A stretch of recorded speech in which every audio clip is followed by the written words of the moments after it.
महाभारत के वनवास और अज्ञातवास के दौरान पांडवों को कई कठिनाइयों का सामना करना पड़ा।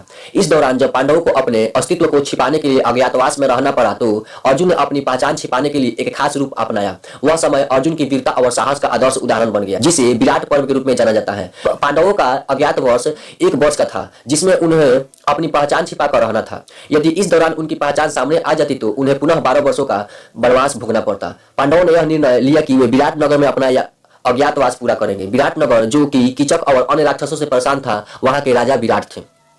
अर्जुन का बृहला रूप और विराट नगर में आगमन। अर्जुन ने इस अज्ञातवास में अपनी पहचान छिपाने के लिए एक विशेष रूप अपनाया। उन्होंने महिला का रूप धारण किया और बृहला नामक नृत्यांगना के रूप में विराट नगर में प्रवेश किया। अर्जुन ने स्वयं को एक ब्राह्मणी का रूप दिया, जिसका काम राजा विराट के दरबार में नृत्य और संगीत की प्रदर्शनी करना था। इस रूप में अर्जुन ने अपने युद्ध कौशल को पूरी तरह से छिपा लिया। इस रूप में अर्जुन ने दरबार में सेवा की और पांडवों ने अपना जीवन शांतिपूर्वक बिताया। इस दौरान अर्जुन की वीरता और दिव्यता से लोग अनजान रहे, लेकिन पांडवों की पूरी टोली विराट नगर में सुरक्षित थी। कौरवों ने विराट नगर पर हमला करने के लिए अपनी पूरी सेना भेज दी। राजा विराट की सेना छोटे से नुकसान के लिए तैयार नहीं थी और वह कौरवों के आक्रमण से घबराए हुए थे। विराट राजा के पास पर्याप्त सैनिक नहीं थे और वे कौरवों का सामना करने के लिए तैयार नहीं थे। अर्जुन ने अपनी पूरी तरह से पहचान छिपाते हुए विराट नगर की रक्षा करने का निर्णय लिया। अर्जुन ने बृहनला का रूप धारण किए रखते हुए अपनी असली युद्ध क्षमता का प्रदर्शन किया। उसने अपनी धनुष बाण को निकाला और युद्ध में कौरवों की सेना से लड़े।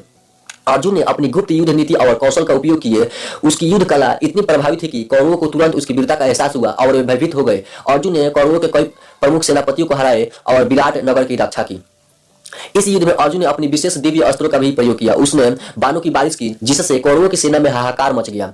अर्जुन ने बिना अपनी पहचान उजागर किए कौरवों को पराजित किए और विराट नगर को बचाया। इस समय विराट राजा ने अर्जुन के अद्वितीय युद्ध कौशल को महसूस किया और समझ गए कि यह कोई व्यक्ति साधारण नहीं, बल्कि यह महान योद्धा अर्जुन है। युद्ध के बाद विराट राजा ने अर्जुन की पहचान का खुलासा किया। अर्जुन ने अपनी वास्तविक पहचान बताते हुए कहा कि वह महाभारत के महान धनुर्धर, पांडवों के सबसे बड़े वीर अर्जुन है। विराट राजा ने अर्जुन की वीरता और साहस का सम्मान करते हुए उन्हें शाही सम्मान दिया और उन्हें धन्यवाद दिया। विराट पर्व में अर्जुन का बृहनला रूप धारण करना और अपनी पहचान छिपाना महाभारत की एक महत्वपूर्ण घटना है। अर्जुन ने इस दौरान अपने द्वितीय साहस, युद्ध कौशल और वीरता का प्रमाण दिया। विराट नगर में अर्जुन की भूमिका न केवल उसकी युद्ध क्षमता को प्रदर्शित करती है, बल्कि यह भी दर्शाती है कि एक योद्धा का धर्म केवल युद्ध में नहीं, बल्कि हर परिस्थितियों में अपने कर्तव्य का पालन करने में भी है। अर्जुन ने विराट पर्व में यह सिद्ध किया कि वह केवल एक महान योद्धा ही नहीं, बल्कि एक सच्चे धर्म योद्धा भी।